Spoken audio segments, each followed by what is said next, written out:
અરવલ્લી પર્વતમાળા વિવાદ વચ્ચે સૌથી મોટા સમાચાર સામે આવ્યા છે। સુપ્રીમ કોર્ટમાં અરવલ્લી પર્વતમાળા સંબંધિત ખાણકામ મામલે હાલ પૂરતો સ્ટે લગાવી દેવામાં આવ્યો છે। મુખ્ય ન્યાયાધીશની અધ્યક્ષતામાં 3 ન્યાયાધીશોની બેંચે અરવલ્લી પર્વતમાળાની વ્યાખ્યા અંગે ગંભીર ચિંતા વ્યક્ત કરી છે અને કોર્ટે કેન્દ્ર સરકારને અનેક ટેકનિકલ મુદ્દાઓ અંગે માહિતી આપવા કહ્યું છે। મુખ્ય ન્યાયાધીશે સ્પષ્ટતા કરી છે કે નિષ્ણાત સમિતિની ભલામણો પર આધારિત સુપ્રીમ કોર્ટના નિષ્કર્ષ હાલ પૂરતા સ્થગિત રહેશે। ખાસ કરીને ખાણકામની પર્યાવરણીય અસર, પર્વતની વ્યાખ્યા અને સંરક્ષણની ટકાઉપણું અંગે તપાસ માટે કોર્ટે એક ઉચ્ચ સ્તરીય નિષ્ણાત સમિતિ બનાવવાની સૂચના આપી છે અને આ સમિતિ નિષ્પક્ષ રીતે તમામ પાસાઓની વ્યાપક ચકાસણી કરશે અને તેની ભલામણો સુપ્રીમ કોર્ટની મંજૂરી બાદ અમલમાં આવશે। સુપ્રીમ કોર્ટે સ્પષ્ટ કર્યું છે કે અરવલ્લી સંબંધિત 20 નવેમ્બરના આદેશનો અમલ આગામી સુનાવણી સુધી નહીં કરવામાં આવે। આગામી સુનાવણી હવે 21 જાન્યુઆરી 2026ના રોજ હાથ ધરાશે।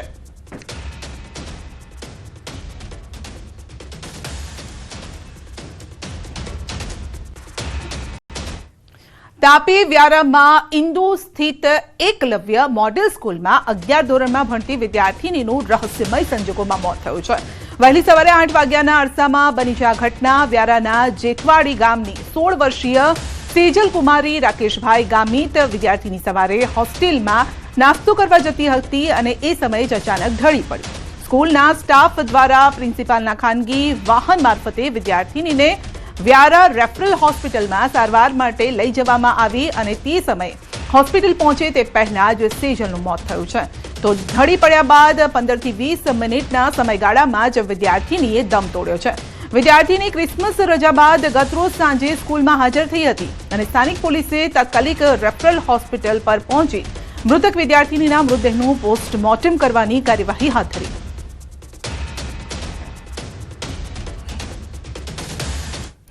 31 ડિસેમ્બરને લઈને વલસાડ પોલીસ એલર્ટ મોડ પર છે। પાડોશી રાજ્યની સરહદો પર ચુસ્ત પોલીસ બંદોબસ્ત ગોઠવી દેવાયો છે।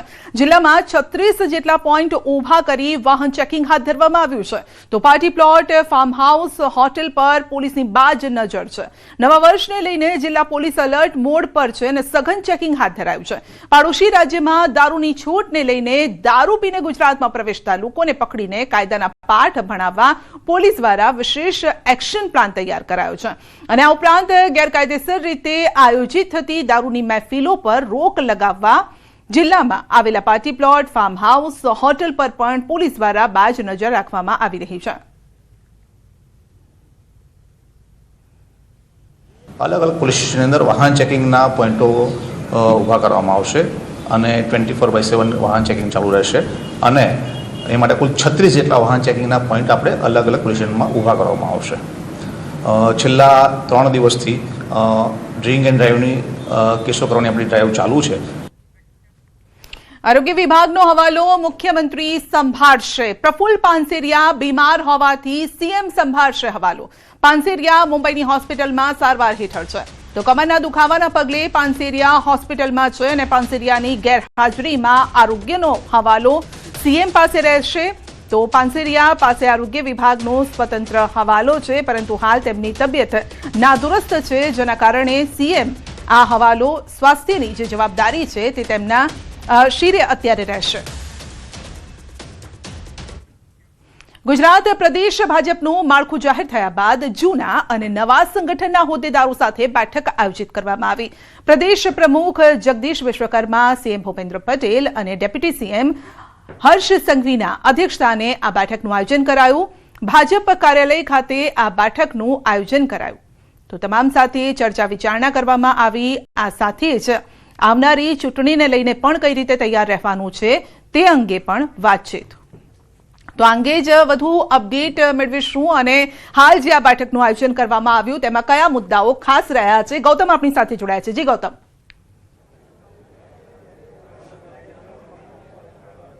જી બિલકુલ ભારતીય જનતા પાર્ટીનું જે નવું માળખું ટીમ જગદીશ વિશ્વકર્મા જે છે તેની જાહેરાત થઈ ચૂકી છે અને જાહેરાત બાદ પ્રથમ બેઠક જે છે તે મળી હતી. પ્રથમ બેઠકની અંદર તમામ જે નવા નિયુક્ત થયેલા હોદ્દેદારો છે એટલે કે જે 4 મહામંત્રીઓ છે, 10 જેટલા ઉપપ્રમુખો છે અને 10 જેટલા મંત્રીઓ જે છે, કોષાધ્યક્ષની જે નિયુક્તિ કરવામાં આવી છે તમામની ઉપસ્થિતિમાં એક બેઠક મળી હતી. બેઠકની અંદર ભારતીય જનતા પાર્ટીના પ્રદેશ પ્રમુખ જગદીશ વિશ્વકર્મા અને રત્નાકરજીની હાજરીમાં તમામ જે નવનિયુક્ત થયેલા હોદ્દેદારોને મીઠાઈ ખવડાવી અને મોઢું મીઠું કરીને આવકાર આપવામાં આવ્યો હતો અને તેમના પરિચય જે કામગીરી જે છે તે ફિલઅપ કરવામાં આવી હતી. તેમના પરિચયના ફોર્મ જે ફિલઅપ કરવામાં આવ્યા હતા અને ત્યારબાદ મહત્વની બેઠક જે છે તે બીજી બેઠક મળી હતી. બીજી બેઠકની વાત કરીએ તો બીજી બેઠકની અંદર જગદીશ વિશ્વકર્માના અધ્યક્ષસ્થાને આ બેઠક મળી હતી. રત્નાકરજીની વિશેષ ઉપસ્થિતિ હતી અને તેમાં મુખ્યમંત્રી ભૂપેન્દ્ર પટેલ, નાયબ મુખ્યમંત્રી હર્ષ સંઘવી જે છે તેમની ઉપસ્થિતિમાં બેઠક મળી હતી. તમામ જૂના અને નવા બંને ટીમના હોદ્દેદારો જે છે તેમની હાજરીમાં બેઠક મળી હતી. બેઠકની અંદર હવે નવી ટીમ જે છે તે કેવી રીતે કામ કરશે, કેવી રીતે આગળ વધશે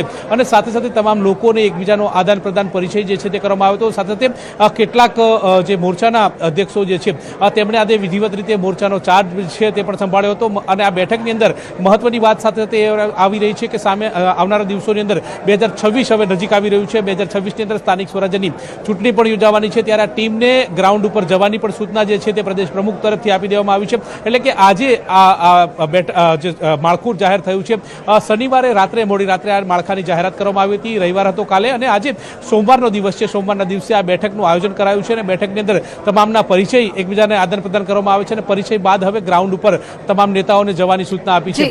ત્યારે હવે આ માળખાની જાહેરાત બાદ આ પહેલી બેઠક મળી છે અને હવે વિધિવત રીતે ભારતીય જનતા પાર્ટી જે છે તે મેઇન સ્ટ્રીમમાં કામગીરી કરશે. જી ગૌતમ, મુખ્ય બાબત આ જે આખું જે લિસ્ટ છે, આ યાદી જે છે નવનિયુક્ત પદાધિકારીઓની, તેમાં યુવા ચહેરાઓને પણ સ્થાન અપાયું છે અને અનુભવી ચહેરાઓ, એવા અનુભવી ચહેરાઓ જે છેલ્લા ઘણા સમયથી આપણે જોયું કે એ ચહેરાઓ મુખ્ય ધારાથી થોડા અલગ હતા, કામ કરતા હતા પરંતુ મુખ્ય ધારાથી અલગ હતા, એવા ચહેરાઓનો ખાસ સમાવેશ કરવામાં આવ્યો છે. આ કોમ્બિનેશન શું કહી રહ્યું છે?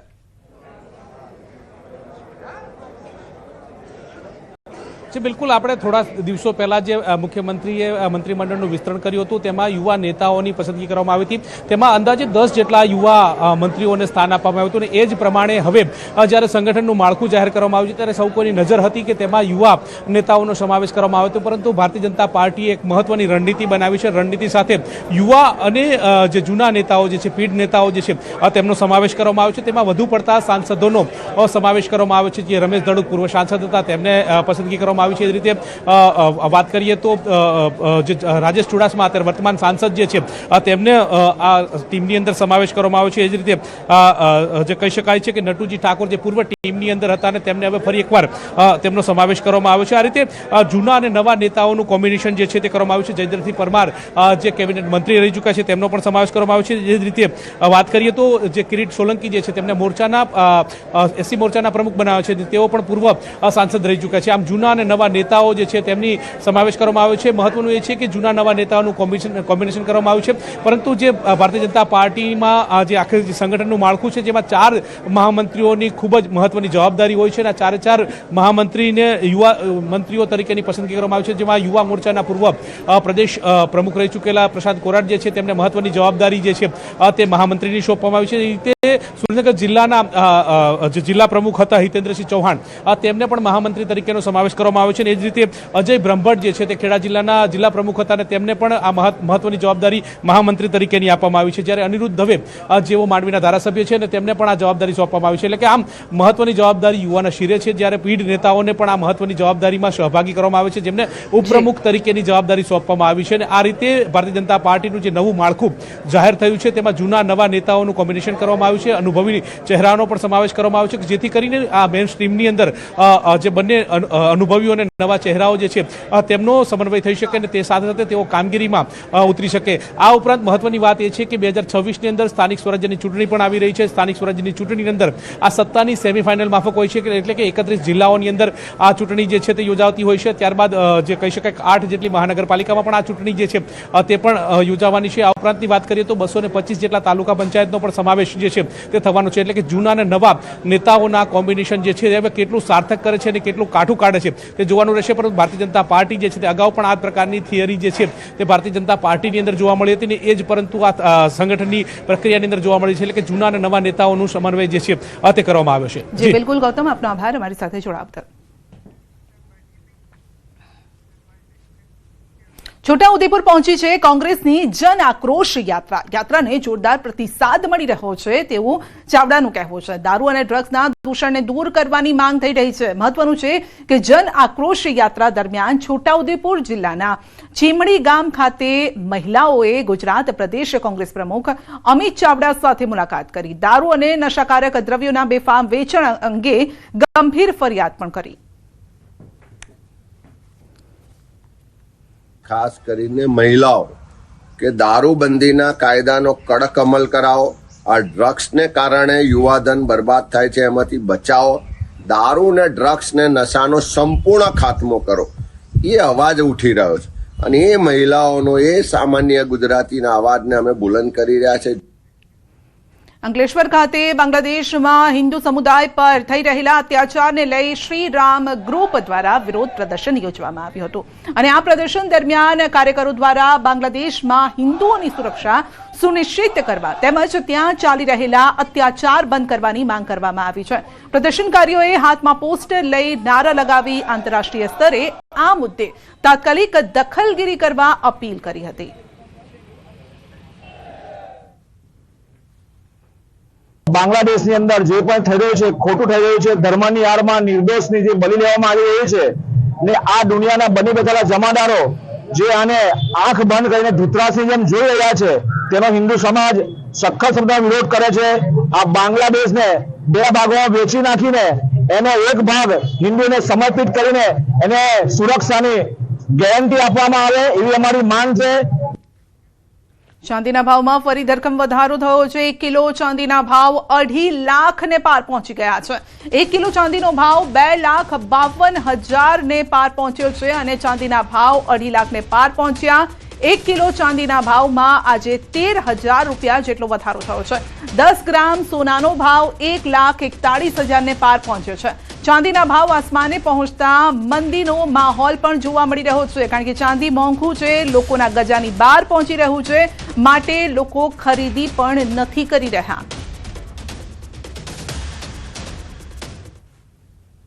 એડજસ્ટ આમાં એવું છે કે ઘરનું સોનું છે એનું થોડુંક નાખશું અને પ્લસ ચાંદી છે એ ચાંદીનું થોડુંક ઘરમાંથી લઈને એડજસ્ટમેન્ટ કરવું પડે કારણ કે હવે ચાંદીનો ભાવ થઈ ગયો 2.5 લાખ રૂપિયા અને સોનું થઈ ગયું તોલાનો 1.5 લાખ રૂપિયા. તો આમાં ખરીદી કેમ કરવી? અત્યારે મધ્યમ વર્ગ હોય તો આપણે મધ્યમ વર્ગમાં બધું લેવું કેવી રીતે? અત્યારે ભાવ આસમાને જાય છે. આમ ચાંદી બજારમાં ફરી એક વખત તેજી જોવા મળી છે.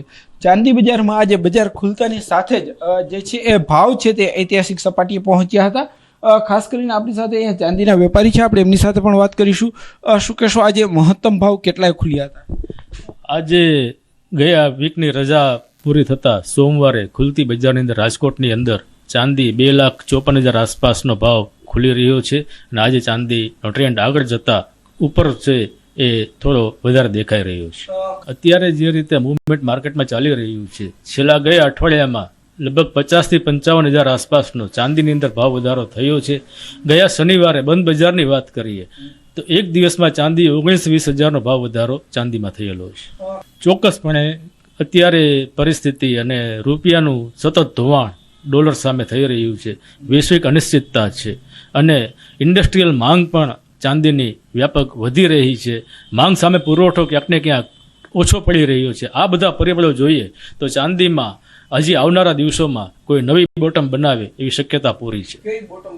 ભાવની આજે એકદમ ઊંચી ટેરિફ આવી છે એને કારણે વ્યાપાર ઉપર ખૂબ મોટી અસર પડી છે અને એક મંદીનું વાતાવરણ ચોક્કસ કહી શકાય છે. આજે રાજકોટના સોની વેપારી હતા. રાજકોટની સોની બજાર છે તે વિશ્વ વિખ્યાત છે. અહીંયા જે વિવિધ બનતા દાગીનાઓ છે તે દેશ ઉપરાંત વિદેશમાં પણ જતા હોય છે. ખાસ કરીને જે અત્યારે જે ચાંદીના ભાવમાં સતત તેજી જોવા મળી રહી છે એમની સીધી અસર રાજકોટની જે સોની બજાર છે ત્યાં પણ જોવા મળી રહી છે. ક્યાંક જે છે સોની બજારમાં અત્યારે ક્યાંક મંદી જેવો માહોલ છે તે અત્યારે જે છે જોવા મળી રહ્યો છે. જો કે આગામી દિવસોમાં પણ તેજી યથાવત રહે તેવું સોની વેપારી માની રહ્યા છે. હાર્દિક જોશી, ન્યૂઝ 18 ગુજરાતી, રાજકોટ. વડોદરાના ધારાસભ્ય યોગેશ પટેલને ડિજિટલ એરેસ્ટ કરવાનો પ્રયાસ થયો છે. સિનિયર ધારાસભ્ય યોગેશ પટેલને આવ્યો ફ્રોડ કોલ અને હું મુંબઈ પોલીસમાંથી બોલું છું તેમ કહીને ડિજિટલ એરેસ્ટ કરવાનો પ્રયાસ કર્યો છે. ધારાસભ્ય યોગેશ પટેલની સતર્કતાથી મોટો સાયબર ફ્રોડ ટળી ગયો છે. સાયબર ઠગે નોટિસની વાત કરી અને ધારાસભ્યને ડરાવવાનો પ્રયત્ન કર્યો હતો. તો ગુજરાતીમાં વાત કરતા ધારાસભ્યને શંકા ગઈ. ધારાસભ્યએ તું જે સ્કૂલમાં ભણ્યો છે એનો હું પ્રિન્સિપાલ રહી ચૂક્યો છું તેમ કહેતા જ સાયબર ઠગે ફોન કાપી નાખ્યો અને કોલ પર દેખાતું મુંબઈ પોલીસનો લોગો પણ ખોટો નીકળ્યો છે. તો ઘટનાની જાણ પોલીસ કમિશનર અને ગૃહ રાજ્યમંત્રી હર્ષ સંઘવીને પણ કરાઈ છે. પછી મને કીધું કે હું બોમ્બે પોલીસમાંથી બોલું છું, તમને એક નોટિસ મોકલીશ. એટલે મને સ્ટ્રાઇક થઈ કે આ કોઈ દસ્યો લાગે. એટલે મેં તરત જ કીધું કે ભાઈ તું જે સ્કૂલમાં ભણેલો ને એ સ્કૂલનો હું પ્રિન્સિપાલ હતો.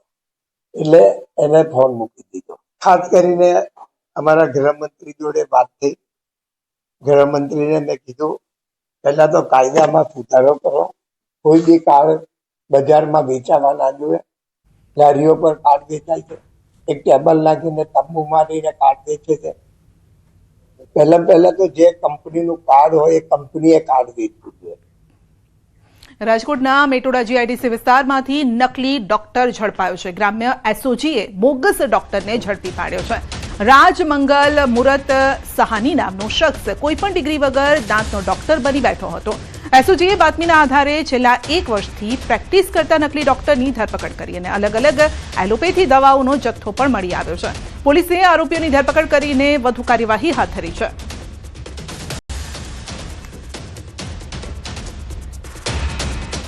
$31 પહેલા વડોદરામાં બુટલેગરો બેફામ બન્યા છે. દારૂ ઘુસાડવાનો કિમિયો નિષ્ફળ બનાવ્યો છે. મકરપુરા પોલીસને મળી મોટી સફળતા. કન્ટેનરમાંથી દારૂની 200 પેટી પકડાઈ છે. માણેજા વિસ્તારમાં કન્ટેનરમાંથી કરવામાં આવતું હતું વિદેશી દારૂનું કટિંગ અને કટિંગ સમયે જ પોલીસે પહોંચી અંદાજે 200 પેટીથી વધુ વિદેશી દારૂ ઝડપી પાડી. પોલીસે કન્ટેનર તેમજ બોલેરો અને ટેમ્પો સહિત બાઇક જપ્ત કરી છે. તો દારૂ ઘુસાડવાનો નવો જે કિમિયો છે તે આખરે નિષ્ફળ નીવડ્યો છે. પોલીસના હાથમાં આવી ગયો છે. 31 પહેલા વડોદરામાં બુટલેગરો બેફામ બન્યા છે. મકરપુરા પોલીસને મળી છે મોટી સફળતા. દારૂ ઘુસાડવાનો જે કિમિયો હતો તેમાં બુટલેગરો નાકામ રહ્યા. દાહોદ પોલીસે ચાઇનીઝ દોરી ઝડપી પાડી છે. દાહોદ બી ડિવિઝન પોલીસે પ્રતિબંધિત ચાઇનીઝ દોરી વેચનાર વેપારીને ઝડપી પાડ્યો છે. દાહોદમાં ગોદી રોડ ગણેશ સોસાયટીમાં રહેણાંક મકાનમાં સંગ્રહ કરી રાખેલ પ્રતિબંધિત ચાઇનીઝ દોરી ઝડપાઈ છે. પોલીસે ખાનગી બાતમીના આધારે રેડ કરી મુદ્દામાલ જપ્ત કર્યો છે. પોલીસે વેપારી પાસેથી કુલ 86 નંગ ચાઇનીઝ દોરીની ફિરકી ઝડપી અને કુલ 43,000નો મુદ્દામાલ કબજે કર્યો છે. વેપારી સામે ગુનો નોંધ્યો છે અને તપાસ પણ હાથ ધરી છે.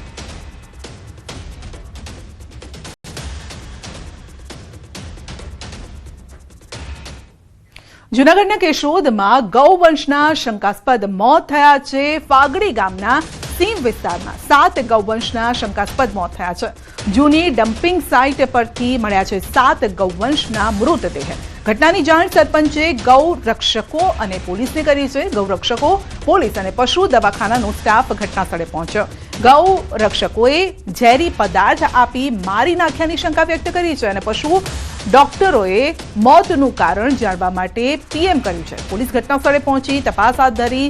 રખડતા ગૌધનના વારંવાર શંકાસ્પદ મોત મામલે ગૌ રક્ષકોમાં રોષ છે.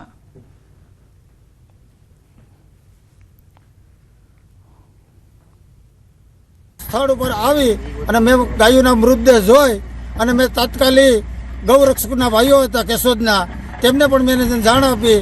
અમને ત્રણેય બધાએ મળી અને મેં કેશોદ આપણા પોલીસ સ્ટેશનના પીઆઈને અરજી આપી. તાત્કાલિક આપણે સમીરભાઈ જમાદાર અમારા ફાગડીના છે તે આવી અને સ્થળ ઉપર આવી ડૉક્ટરને બોલાવી પોસ્ટમોર્ટમ કરાવી અને એને પીએમમાં મોકલી દીધેલ છે.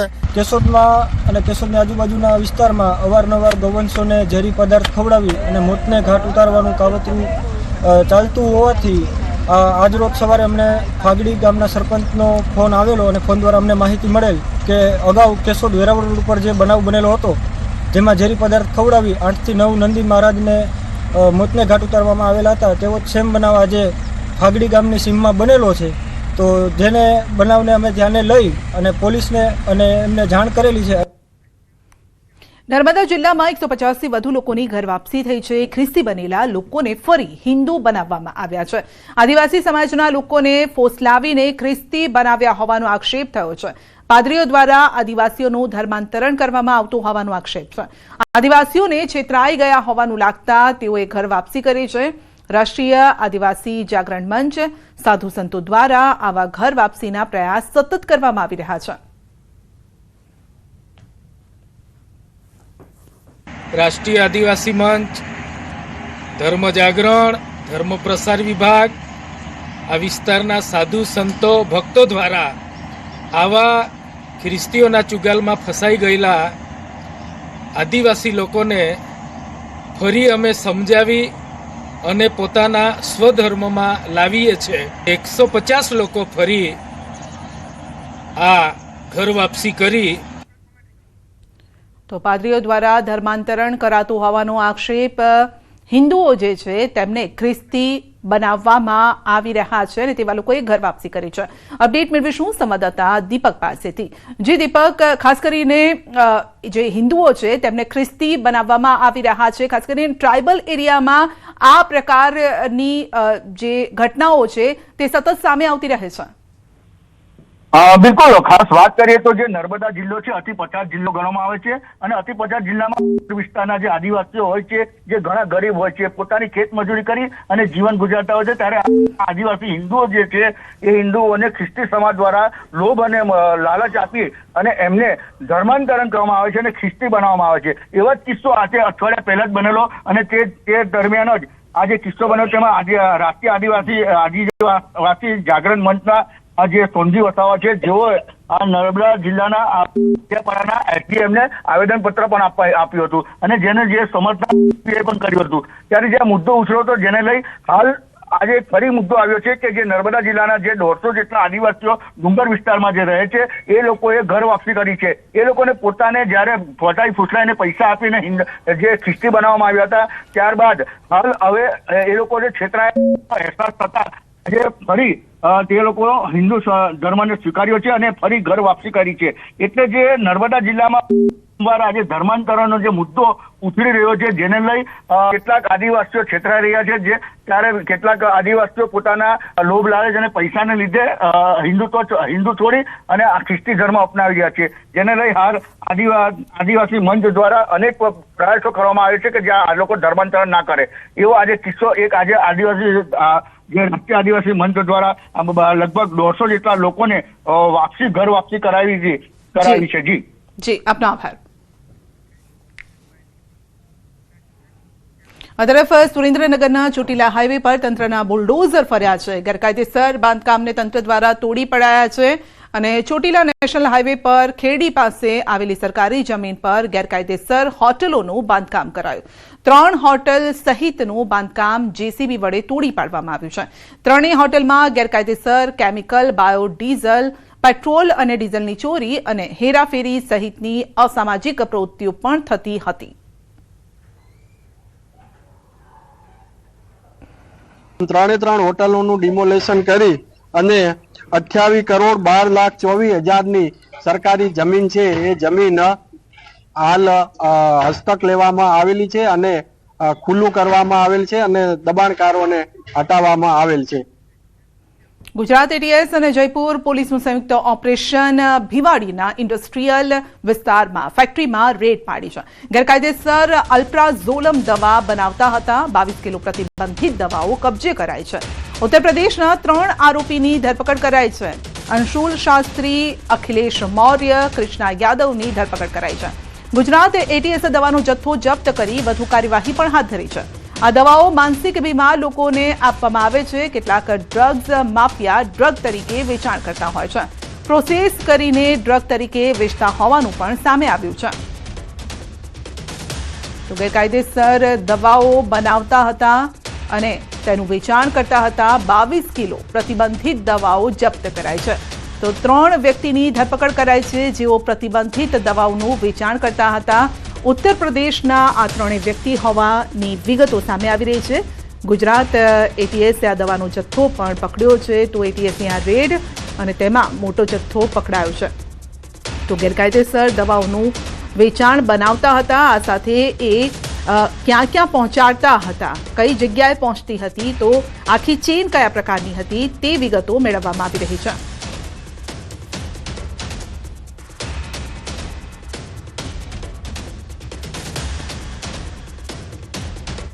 સુરતના અલથાણમાં મેડિકલ સ્ટોરમાં ચોરી. નવા ખુલેલા મેડિકલ સ્ટોરમાં તસ્કરોએ હાથફેરો કર્યો. 50,000ની રોકડ સાથે 6 ચોકોબાર આઈસ્ક્રીમની પણ ચોરી કરી છે. તાળા તોડવામાં 40 મિનિટ, ચોરી માત્ર 5 મિનિટમાં પતાવી લીધી અને 50,000 રોકડ, મોબાઈલ ફોન, દુકાનનું શટરને પણ નુકસાન પહોંચાડ્યું. 3 શખ્સોમાંથી 2 અંદર, 1 બહાર નજર રાખી રહ્યા હતા. તો ચોરીની સમગ્ર ઘટના સીસીટીવીમાં કેદ થઈ છે. પોલીસે સીસીટીવીના આધારે તસ્કરોની શોધખોળ પણ હાથ ધરી છે. તો તાળા તોડવામાં 40 મિનિટનો સમય લાગ્યો, પરંતુ 5 મિનિટમાં ચોરી કરીને રફુ ચક્કર થઈ ગયા. તો નવું જ ઉદ્ઘાટન થયું હતું આ મેડિકલ સ્ટોરનું, અને જ્યાં ચોરોએ હાથફેરો કર્યો. રિલાયન્સ ફાઉન્ડેશનના ચેરપર્સન અને સ્થાપક નીતા અંબાણીએ તેમના પિતા રવિન્દ્રભાઈ દલાલને હૃદયપૂર્વક શ્રદ્ધાંજલિ અર્પી છે. રિલાયન્સ ફાઉન્ડેશન હોસ્પિટલની નવી શાખા જીવનના ઉદ્ઘાટન પ્રસંગે વિશેષ પૂજા કરવામાં આવી. આ દિવસ એટલા માટે પણ મહત્વનો ગણવામાં આવે છે કે 28 ડિસેમ્બરે સંસ્થાના સ્થાપક ચેરમેન ધીરુભાઈ અંબાણીની જન્મજયંતિ પણ હતી. રિલાયન્સ ફાઉન્ડેશનમાં નવી એક હોસ્પિટલની શરૂઆત અનેક દર્દીઓ માટે નવજીવન બક્ષશે. ધીરુભાઈ અંબાણીનું વિઝન અને આદર્શો આપણને પ્રેરણા આપે છે.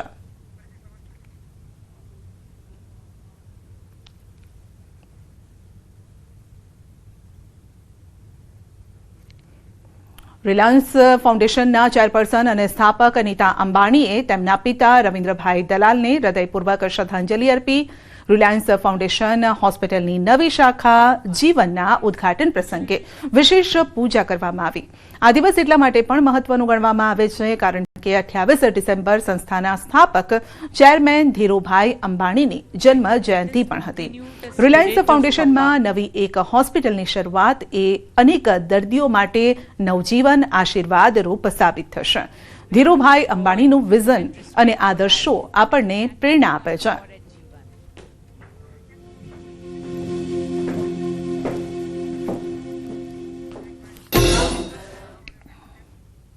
બુલેટિનમાં અત્યારે બસ આટલું જ. રજા આપશો. નમસ્કાર.